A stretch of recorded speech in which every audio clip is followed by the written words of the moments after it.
My name is Grace, I'm 34. And last July my family told me I wasn't real family, to my face in front of my children. My aunt blocked the front door of my grandmother's farmhouse, looked me dead in the eye and said, "Who invited you? This is for real family." My mother was standing 3 FT behind her. She didn't say a word. She didn't even look up. I had just driven 11 hours from Nashville with my 2 kids, Mason, 7, and Lily, 4. They were sunburned and sleepy and excited to see cousins they hadn't seen in 3 years. Instead, my son watched his mother get turned away like a stranger. My daughter hid behind my leg. I didn't scream. I didn't beg. I loaded my kids back into the car, drove 1 mile down the road, and made a single phone call. 48 hours later, the people who shut that door were calling me begging. Before I tell you what happened, if this story connects with you, a like or subscribe means more than you know, but only if it's genuine. Drop your location and local time in the comments. I want to know where you're listening from. Now, let me take you back to the morning of July 11th, the day I woke up at 4:00 a.m., packed the car, and started the 11-hour drive that changed everything. 4:00 a.m. Nashville was still dark. I carried Lily out first. She didn't wake up, just curled into her car seat like a comma. Mason walked out on his own, backpack over one shoulder, eyes half closed. "Mom, it's nighttime," he whispered. "I know, baby. We've got a long drive." I'd packed the car the night before. Swimsuits, sunscreen, Mason's Nerf football, Lily's stuffed rabbit she won't sleep without, and a foil-covered dish of potato salad. My grandmother's recipe, the one she taught me when I was 12. Standing on a step stool in her kitchen in Colton, Georgia. 11 hours, 700 miles. 2 gas station stops. One because Mason's bladder is the size of a walnut. One because Lily needed goldfish crackers or the back seat was going to become a war zone. I hadn't been to their union in 3 years. The year before my divorce, I went alone because my ex said he didn't do her family. The 2 years after, I couldn't get off work. Back-to-back night shifts in the ER. Don't care about your family calendar. This year, I traded shifts with 2 coworkers. I called in a favor I'd been saving for 18 months. I wanted my kids to know their cousins, their uncles, their grandmother's land. We pulled into Colton at 4:15 p.m. I could see the cars from the end of the dirt road. 8, 10, maybe 12 vehicles parked across the grass. Country music drifted through the trees. Somebody had strung white lights along the porch railing. Mason pressed his face to the window. "Mom, are all these people our family?" I said. "Yes, I was wrong about that." I held Lily on my hip. Mason walked ahead of me, Nerf football under his arm, already scanning the yard for kids his age. I carried the potato salad in my free hand. We climbed the porch steps, the same steps I'd climbed every summer since I was 6 years old. The screen door opened. My Aunt Marlene filled the frame. She didn't step aside. She didn't smile. She looked at me, then at the kids, then over her shoulder toward the living room where I could hear 15, maybe 20 voices layered over each other. Laughter, the clink of ice and glasses. Then she turned back and said it loud enough for anyone within 10 FT to hear. "Who invited you? This is for real family." My hands went numb. The potato salad almost slipped. Mason stopped walking. He looked up at me with that expression kids get when they know something's wrong but don't have the vocabulary for it. Lily turned her face into my neck. I looked past Marlene's shoulder, 3 feet behind her. My mother, Donna Everett, 58 years old, holding a glass of sweet tea, eyes fixed on the floor. "Mom, nothing." She didn't look up. She didn't move. She took a sip of her tea. I gave her 5 seconds. I counted them. 1, 2, 3, 4, 5. She gave me nothing. Marlene was still standing there, one hand on the doorframe like a bouncer at a club where I didn't meet the dress code. Behind her, the music kept playing. Someone laughed. The smell of barbecue drifted through the screen. My son's hand found mine. His fingers were shaking. I didn't scream. I didn't argue. I shifted Lily higher on my hip, took Mason's hand, and turned around. The potato salad stayed on the porch railing. I wasn't going to carry it back. We walked to the car. Gravel crunched under our shoes. Behind us, the screen door swung shut. Nabadifalowed. I buckled Lily in. My hands were steady because they had to be. I've started IVs on trauma patients while alarms screamed around me. Muscle memory doesn't care if your heart is breaking. Mason climbed into his seat without a word. He put the Nerf football on the floor and stared out the window. I pulled out of the driveway, past the row of parked cars, turned onto the county road, drove exactly 1 mile, pulled over under a pecan tree where the shoulder was wide enough, engine off, hands on the wheel. Lily was already asleep. She'd been up since 4:00 a.m. and her body didn't know the difference between a road trip nap and a retreat. Mason spoke first, quiet, careful. "Mom, did we do something wrong?" I turned around and looked at him. "No, baby. We didn't do anything wrong." He nodded. He didn't believe me entirely, but he trusted me enough to let it go. I sat there for 2 minutes. Then I picked up my phone, scrolled past Marlene's name, past Mom's, past Russell's, past every person who was inside that house eating food paid for by a woman who wasn't even there. I tapped one name, Grandma Vive. I didn't call to cry. I called because my grandmother was the only person in this family who deserved to know the truth. She picked up on the second ring. Her voice was warm, a little tired. She'd had hip replacement surgery 2 weeks earlier, and the painkillers made her drowsy by afternoon. "Gracie, how's the reunion, sweetheart? Did Mason try the peach cobbler yet?" I opened my mouth, nothing came out. I sat there on the shoulder of a county road, my daughter sleeping behind me, my son staring at his shoes, and I could not find a single word. "Grace, you there?" "I'm here, Grandma. What's wrong? You sound off." I told her, plainly. No tears, no embellishment, just the facts, the way I'd chart a patient history. We arrived at 4:15. Marlene opened the door. Marlene said, "This is for real, family." Mason heard it. Lily was in my arms. Mom was standing right there. Mom said nothing. Silence. A long one. I could hear the clock on Grandma Vivian's wall, the old regulator she's had since before I was born. Marlene said that it wasn't a question in front of the Bobbies. "Yes, ma'am." "And your mother, Donna, was right there 3 ft away, holding sweet tea." Another silence. Then Grandma Vivian exhaled, slow, controlled. The way she breathes when she's making a decision, not processing a feeling. "Listen to me. You drive those Bobbies to the Comfort Inn on Route 9. Check in. I'll call you back in 2 hours. Don't answer any other calls tonight. You hear me?" "Yes, ma'am." "And Grace, yeah, you did nothing wrong. Don't you carry that for 1 second." She hung up. I sat there under that pecan tree and recognized that tone. I'd heard it exactly once before, 20 years ago, when Grandpa passed and someone tried to pressure her into selling the land. That person doesn't have land anymore. The Comfort Inn on Route 9 smelled like chlorine and carpet cleaner. Mason sat at the small desk and opened his sketchbook. Lily woke up just long enough to ask for juice, then fell back asleep, clutching her rabbit on the bed closest to the window. I sat on the edge of the other bed and stared at the wall. If I said nothing, if I let this blow over the way every other slight had blown over, here's what would happen. Marlene would keep running the reunion, keep deciding who counted. My kids would grow up hearing the word family and wondering why it didn't include them. And my mother would keep choosing the path of least resistance, which always meant choosing Marlene. But there was something else, something I hadn't thought about in years. The Pewitt Family Trust.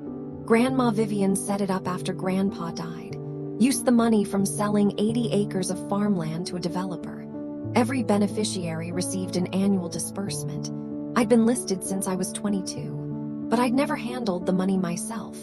When I was young and didn't have a permanent address, Mom offered to receive my share and hold it for me. I signed a form. I was 22 and trusted my mother completely. That was 12 years ago. I'd never revoked that arrangement. I'd never asked about it. Whenever I mentioned it, Mom said, "Marlene handles the finances for the family. Don't worry about it." Now, sitting in a motel room 60 m from a house I'd just been thrown out of, I started doing math. I should have done years ago. 3 years of disbursements I'd never seen. Not a deposit, not ache, not a word. Where did my money go? The next morning, I made instant coffee from the motel's front desk and opened my phone. The family group chat had 47 new messages. Marlene had posted at 9:00 p.m. the night before, An hour after I left, a photo carousel. The long table on Grandma Vivian's porch covered in checkered cloth and loaded with food. Kids running across the lawn with sparklers.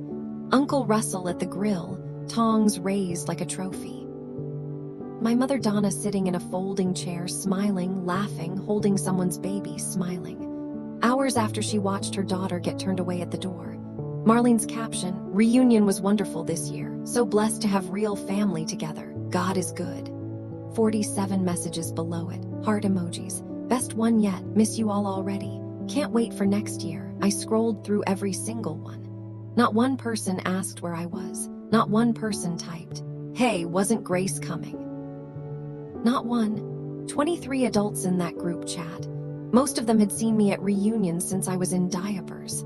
I'd held their bobbies, mailed birthday cards to their kids, sent flowers when Uncle Russell's wife had surgery. And when I vanished from a reunion, I'd driven 11 hours to attend. Not a single one of them noticed or cared enough to ask.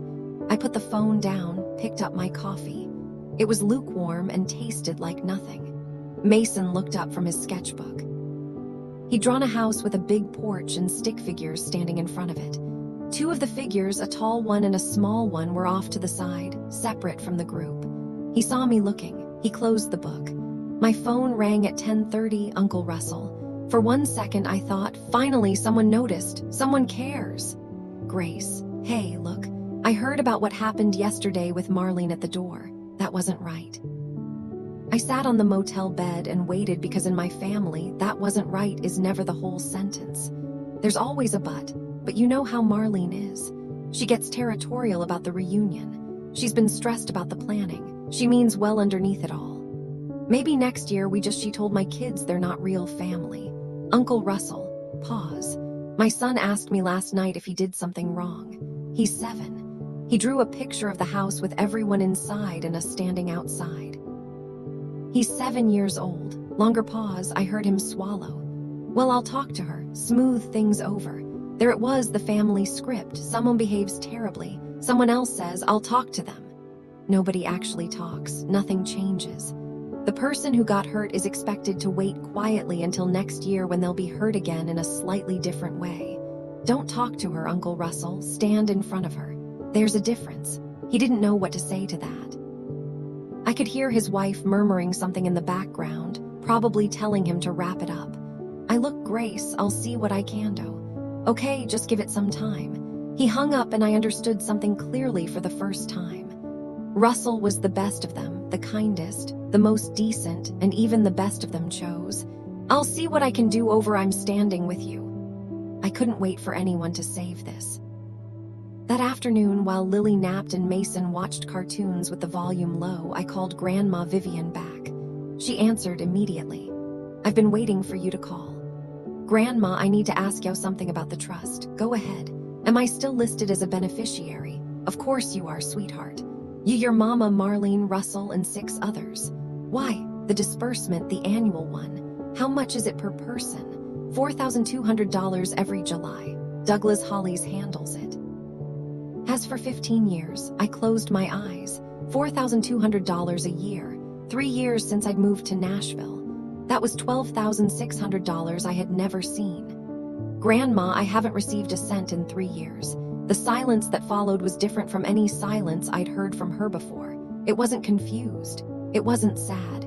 It was the silence of a woman who has just been told someone stole from her table. Say that again. 3 years, nothing.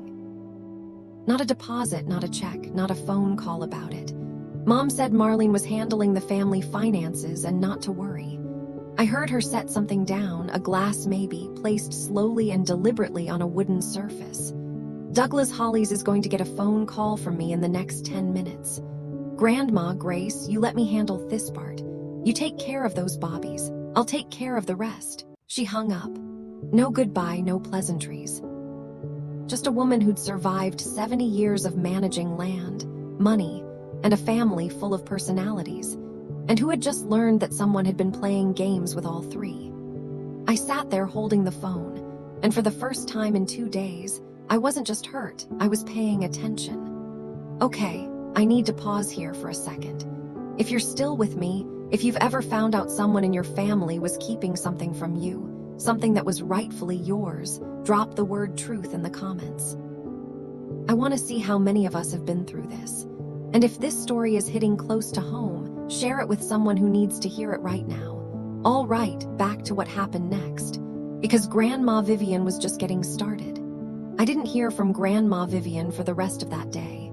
She told me not to answer other calls, and I didn't, but I could feel something moving. The way you feel a storm coming before the sky changes. Here's what I learned later. Douglas Hollies had been the Pewitt family attorney for 15 years. He managed the trust, prepared the annual disbursements, and kept the books clean. When Grandma Vivian called him that evening, he pulled the records within the hour. The disbursements had been sent every July, just as Grandma Vivian instructed. But here's the thing, my share and my mother's share were deposited into the same account, Donna's checking account.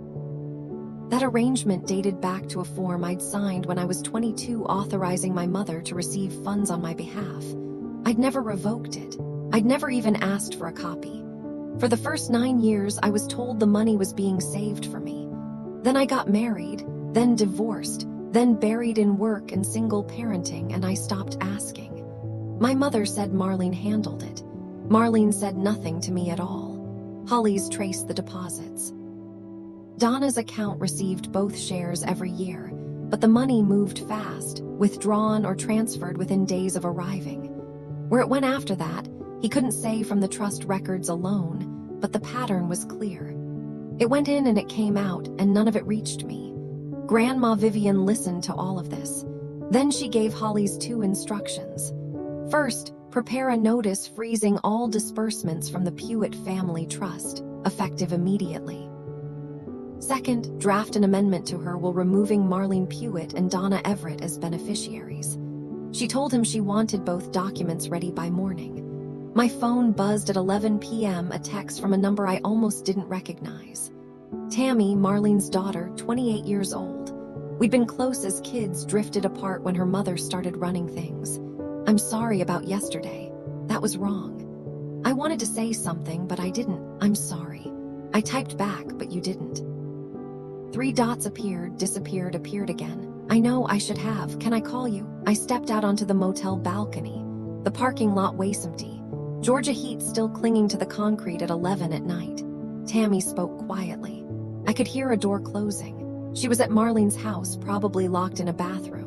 My mom's been doing this for years, Grace, not just to you. She controls who comes, who doesn't. She decides who's in and who's out. And the money, the reunion budget. Grandma Vive gives her $15,000 every year for the event. It doesn't cost $15,000. It costs about half that, maybe less. I leaned against the railing. Why are you telling me this? Because my mom looked your daughter in the face and told her she's not real family. Lily is 4 years old, Grace 4. I was standing in the kitchen and I heard it through the screen door, and I can't pretend that's okay. I've been pretending for too long. I didn't respond right away. I was doing the math. $7,000 a year, skimmed off the reunion budget. For how many years?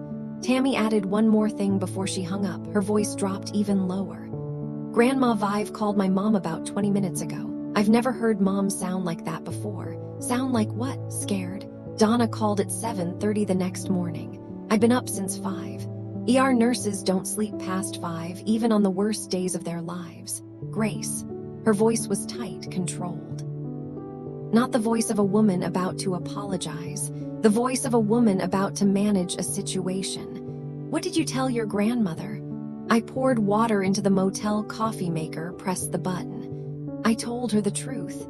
You had no right to drag her into this. This is between family. I almost laughed. Almost.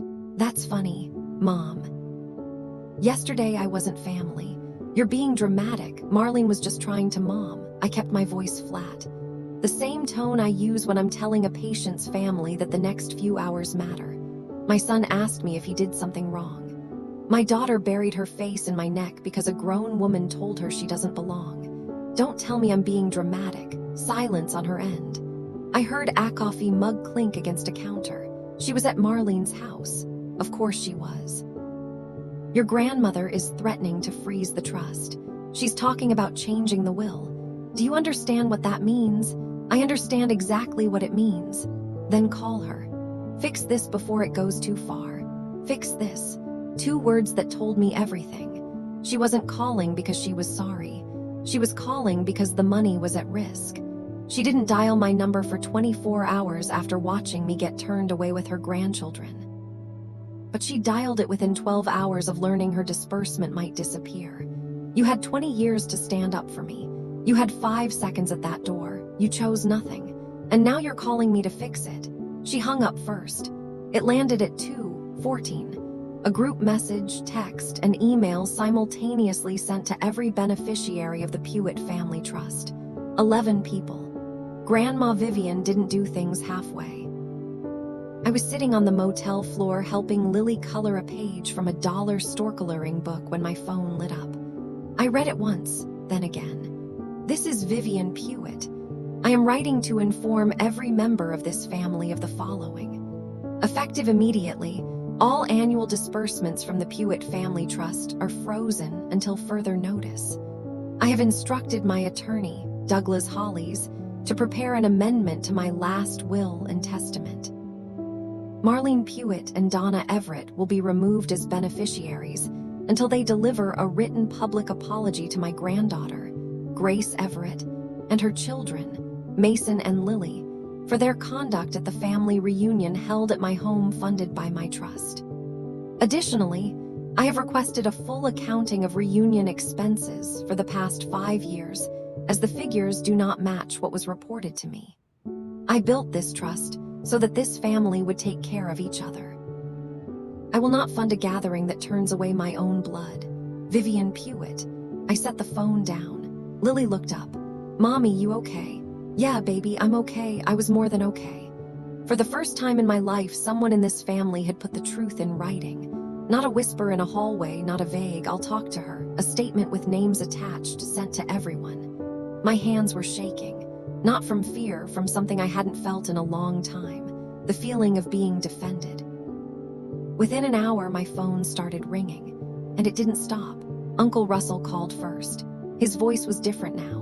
No, you know how Marlene is. No suggestion to give it time. Grace, please, I've got tuition payments for Tyler next month. I was counting on that disbursement. Can you talk to Mama Vivian? Explain that I had nothing to do with this. Then Derek, my cousin, what happened? Why is the trust frozen? I didn't even know you were coming to the reunion. Then Nicole, another cousin. Grace, I know this situation is terrible. I really do. But my kid's orthodontist bills, I didn't do anything wrong. Can you ask her to at least release the individual shares? Then Aunt Patricia, who married into the family 30 years ago, honey. I don't even know the full story, but Russell is packing the kitchen, and I need you to know we love you. 6 calls in 2 hours. Every single one followed the same pattern. A brief acknowledgement that something bad happened, followed by a longer, more urgent plea about money. I listened to each one. I didn't make promises. I didn't lecture. I just said the same thing calmly every time. I didn't freeze anything. Grandma Vivian did, and she did it because not one person in this family said a word when my children were called not real family at her front door. After the 6th call, I turned my phone off. Mason had stopped drawing. He was watching me from the desk chair with serious eyes. The look he gets when he's cataloging something he doesn't fully understand but knows is important. Who keeps calling mom, family. He thought about that for a second. The same family from yesterday. Yeah, baby, the same ones. He went back to his drawing. Quick pause. I need to ask you something real. If your grandmother sent that message, freezing everything, nomming names, putting it all in writing, would you feel relieved or would you feel guilty? Because I felt both at the exact same time and I didn't know which feeling to trust. Tell me in the comments, relieved or guilty. I read every single one. All right, let me tell you what happened next because Marlene wasn't finished. 24 hours after Grandma Vivian's message, Marlene made her move. A new message appeared in the group chat. Her tone suddenly measured, suddenly reasonable. This has gone too far. Family meeting tonight, 8:00 p.m. Zoom. We need to settle this like adults before Mama makes decisions she can't take back. Everyone, please join. I stared at the message. Marlene was trying to reclaim the room, pulling the family into a space she could control, framing herself as the calm one, the peacemaker, the adult. I wasn't going to give her the stage. Then my phone buzzed. A private text from Grandma Vivian. Join the call, sweetheart. I'll be there too. At 7:58 p.m., I opened my laptop at the motel desk. Mason and Lily were asleep in the bed behind me, a cartoon still glowing on the TV with the sound off. I logged in. 18 squares filled the screen. Russell and Patricia side by side. Derek alone in what looked like a garage, Nicole in her kitchen, Tammy in a bedroom. I noticed she'd positioned herself so the wall behind her was blank. She didn't want anyone to know which room she was in. Donna's square was dark, camera off, just her name. And in the bottom row, Grandma Vivian, camera on, sitting upright in her hospital bed at the rehab center, white hair pinned back, reading glasses on. She looked like a woman waiting for a meeting she'd already decided the outcome of. Marlene unmuted. Her hair was done, lipstick on. She'd prepared. Thank you all for being here. Mama, I want to start by saying that I love you, and I think there's been a terrible misunderstanding. Whatever Grace told you, she's blowing this out of proportion. I simply said the reunion was for family. She took it the wrong way. Grandma Vivian didn't blink. Marlene talked for 3 minutes. She used the words misunderstanding 4 times, context twice, and taken out of proportion once. She mentioned how hard she works on the reunion, how stressful the planning is, how she would never intentionally hurt anyone. When she finished, the Zoom was silent. 18 squares, 18 faces, all of them looking at one. The old woman in the hospital. Grandma Vivian adjusted her glasses. Marlene, are you done? Yes, Mama. Good. Now I'll talk. She didn't raise her voice. She didn't need to. In my family, when Vivian Pewitt speaks slowly, you listen faster. First, you told my granddaughter she wasn't real family. You said it at my front door, at my house, at a reunion I pay for in front of my great-grandchildren. A 7-year-old boy and a 4-year-old girl heard you say those words. Marlene opened her mouth. Vivian held up one finger. Marlene closed it. Second, I called Douglas Holly's yesterday. Grace's disbursement, $4,200 a year, has been deposited into Donna's account for the past 3 years. Grace never received a single penny. $12,600 of trust money is unaccounted for. Russell's eyes went wide. Nicole covered her mouth. Derek leaned forward in his chair. Third, the reunion budget I give you each year is $15,000. Douglas reviewed the figures. Actual expenses average closer to $7,500. I want to know where the other $7,500 went, Marlene, every year for the last 5 years. 18 squares. Not a sound. I could see Russell's wife, Patricia, gripping his arm off camera. Marlene's face had gone white. Her mouth moved, but nothing came out. And in her dark square, Donna's camera was still off, still hiding. Marlene recovered just enough to speak. Mama, that's not the expenses. I can explain. There were repairs. The porch railing, the septic issue, I didn't ask you to repair anything. Grandma Vivian's voice was flat as a level. I asked you to host a dinner. Nicole broke in from her kitchen square. Marlene, just answer the question. Where did the money go? I used it for the family's benefit, for Mama's house. You all enjoy that property every summer and nobody else lifts a Marlene. Grandma Vivian cut through her like a scalpel. I have a handyman. I have a contractor I've used for 30 years. I did not ask you to spend $1 on my house. Now sit down and stop talking. Marlene went silent, her lips pressed together so hard they disappeared. Grandma Vivian turned her attention to the dark square. Donna. Turn your camera on. 3 seconds passed. The square flickered. Donna appeared, eyes red, sitting at what I recognized as Marlene's kitchen table. Donna, did you know Grace wasn't receiving her disbursement? Donna's chin trembled. I thought Marlene was handling it. She said she'd make sure you thought.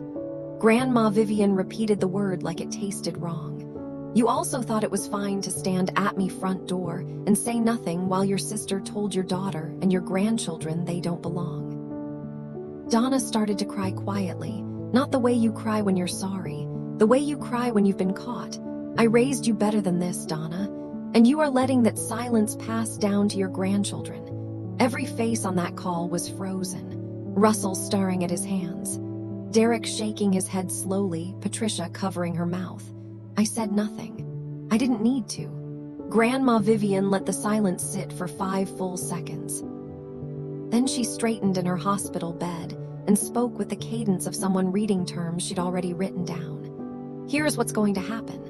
I'm only going to say this once. 1. All disbursements from the Pewitt Family Trust remain frozen until Marlene provides a full itemized accounting of reunion expenses for the past 5 years. Every receipt, every charge. 2. Grace's share of the disbursement will no longer be routed through Donna's account. Starting immediately, it goes directly to Grace. Douglas Hollies will handle the transfer of 3 years of back disbursements, $12,600. $3, Marlene and Donna are removed from my will until they deliver a written apology to Grace, Mason, and Lily.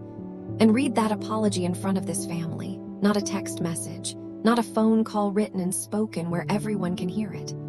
4. Next year's reunion will be organized by Russell. Marlene, you are welcome to attend. You are not welcome to run it. Nickel exhaled audibly. Derek nodded, slow and deliberate. Russell looked like a man who'd just been handed a responsibility he didn't want but understood he couldn't refuse. Marlene's Zoom square went black. She'd logged off. Donna was still on camera, still crying, still sitting at Marlene's table. Grandma Vivian wasn't finished. I am 82 years old. I built that trust so this family would take care of each other, not so one person could decide who belongs and who doesn't. She paused, looked directly into the camera. And I did not survive Raymond Pewitt's death, a recession, and a hip replacement to watch my great-granddaughter hide behind her mother's leg because an adult told her she doesn't count. She ended the call. I closed the laptop. The motel room was quiet. The cartoon on the TV had ended and looped back to a title screen, casting blue light across the bed where my kids slept. Mason had shifted during the call. His arm was draped over Lily's back, protective even in sleep, a habit picked up since the divorce like he'd appointed himself her second parent without anyone asking. I sat there in the desk chair and put my hands on my knees. I didn't feel victorious. I didn't feel the rush that people imagine when they hear a story like this. I felt something quieter, heavier, like a bone being set back into place. The relief is real, but so is the ache. I'd spent 3 decades trying to earn a seat in my own family. Showing up, bringing the right dish, laughing at the right time, pretending not to hear the comments. Grace is strong, she doesn't need help, which was code for Grace is easy to skip. And today, for the first time, someone said, "You were wronged and there will be consequences." My phone buzzed. "Grandma Vivian, you okay, sweetheart?" "Yeah, Grandma, I'm okay. I should have been paying closer attention." "That's on me." "No, that's on them." She was quiet for a second. "Then you are always real family, Grace, every single day. Don't you let anyone convince you otherwise," I thanked her. We said goodnight, I hung up.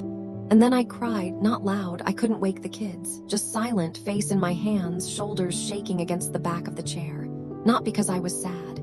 Because for the first time in 3 years, I didn't have to explain why I mattered. Someone already knew. 2 days after the Zoom call, Tammy texted me. "Mom wants to talk to you. She won't call herself. She asked me to ask. I was back in Nashville by then. Mason was at summer camp. Lily was at daycare. I was sitting in the hospital break room between shifts, eating a granola bar and staring at a vending machine like it owed me something. What does she want, Tammy? She wants to know if she writes the apology, will Grandma unfreeze everything?" There it was. Not "I'm sorry." Not "How are the kids?" Not "Can we talk about what happened?" Just "If I do the minimum, will the money come back?" I don't control Grandma, I know, but Mom thinks you do. She thinks you're the one pulling the strings. I took a bite of granola bar, chewed, swallowed. That's the problem, Tammy.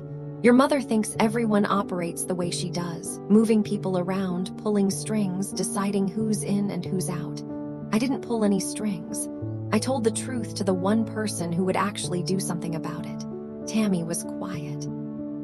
Then I told her that she didn't listen. Of course she didn't. Grace, for what it's worth, she hasn't slept.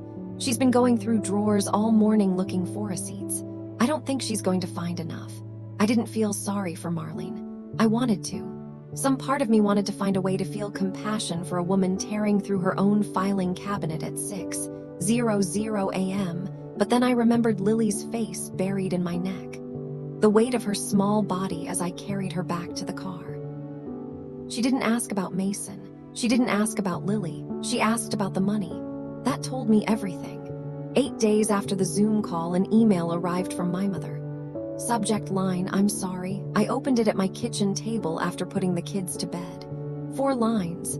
"Grace, I'm sorry you felt hurt by what happened at the reunion. I should have said something.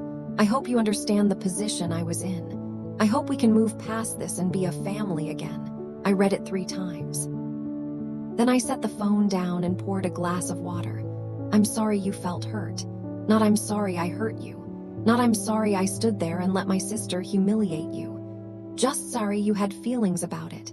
I hope you understand the position I was in." Translation: I hope you'll feel sorry for me instead of holding me accountable. Move past this and be a family again. As if the problem was the confrontation, not the years of silence before it. I forwarded the email to Grandma Vivian without comment. The next morning, Vivian replied to Donna directly and CC'd me. "Donna, this is not an apology. This is a request to be forgiven without changing. You did not name what you did. You did not tack a responsibility. You placed your discomfort above your daughter's pain. Try again." My mother called me that afternoon. She was crying. "What do you want from me, Grace?" I said I was sorry. "I want you to say what you did, not what I felt. You stood at that door. You heard what Marlene said to your grandchildren and you said nothing. That's what I need you to write." She hung up. And for 2 weeks she didn't call back. But when she finally did, everything was different. 3 weeks after the Zoom call, the pieces settled into place. Not neatly. Consequences never are. But clearly, Marlene produced a partial accounting of reunion expenses. Partial because the receipts she gathered covered about 60% of the budget. The other 40%, roughly $37,500 over 5 years, she claimed had gone to general family property maintenance. Douglas Hollies' polite way of putting it in his report to Grandma Vivian. The documentation does not support the stated expenditures. Grandma Vivian's response. Marlene would repay $22,500, a dollars compromise figure deducted from her future disbursements over 6 years. No police, no lawyers beyond Hollies, a family matter handled within the family, but handled. Marlene wrote the apology. It took her 3 drafts. She read it on a second family Zoom call. Her voice stiff, her jaw tight, her eyes looking just above the camera instead of into it. She apologized for the words spoken at the reunion and for any financial discrepancies. Clinical careful. It wasn't remorse. It was compliance. Donna wrote a second letter. This one was different. She said, "I knew Grace's disbursements weren't reaching her. I let Marlene convince me it was being saved. I didn't ask questions because I didn't want to lose my place in Marlene's house. I chose my comfort over my daughter. And I chose it again when I stood at that door and said nothing." I read it twice. It wasn't perfect, but it was the first honest thing my mother had said to me in a decade. My disbursement arrived direct deposited into my account 2 days later, $12,600. I put it into a savings account for Mason and Lily's education. Donna moved out of Marlene's house by the end of August. October, Nashville in early fall. The trees along my street just starting to turn. Donna called on a Wednesday evening. She sounded different, smaller maybe, but steadier. She'd moved into a 1-bedroom apartment 20 minutes from Grandma Vivian's place in Colton. She was working part-time at a garden center. She was, for the first time in 3 years, not sleeping under Marlene's roof. "Can I come visit you and the kids?" I stood at my kitchen counter and watched Mason through the window. He was in the backyard kicking a soccer ball against the fence, counting his own rebounds. Yes, but not to pretend nothing happened. I know. She drove up the following Saturday, 7 hours from Colton to Nashville. She arrived in the afternoon carrying grocery bags. Not a grand gesture, just chicken and potatoes and the makings of her one good recipe, the roasted chicken she used to make on Sundays when I was small. Mason greeted her politely. A hug that lasted exactly 2 seconds. He's old enough to remember, but young enough to leave the door open. Lily was the one who stopped everything. She stood in the hallway looking up at Donna, head tilted, holding her stuffed rabbit by one ear. Then she said, "It is Grandma nice now." Donna's face crumbled. Not performance crying, not manipulation. The kind of crying that comes from hearing a 4-year-old ask a question that shouldn't need asking. I didn't rush to comfort her. I let her feel it. She needed to. After a minute, she wiped her face and knelt down to Lily's height. "I'm trying to be sweetheart. I'm really trying." That night, after the kids were asleep, I said what I needed to say. "We can rebuild this, but I need you to choose me when it's hard, not just when it's convenient. I'm telling you this story because someone out there needs to hear it. Not revenge part, not the money part. The part where you realize that you're allowed to stop auditioning for people who should already love you. I drove 11 hours so my kids could know their family. I carried a dish I'd made from my grandmother's recipe. I stood on that porch with open hands, and the door was shut in my face by someone who decided I wasn't enough. And by someone who decided her silence was cheaper than her courage. Here's what I learned. Leaving isn't weakness. It's the first boundary. When you pick up your children and walk away from a place that won't make room for you, that's not running. That's choosing them over a seat that was never offered. Telling the truth isn't manipulation. I didn't scheme. I didn't plot. I called my grandmother and told her what happened.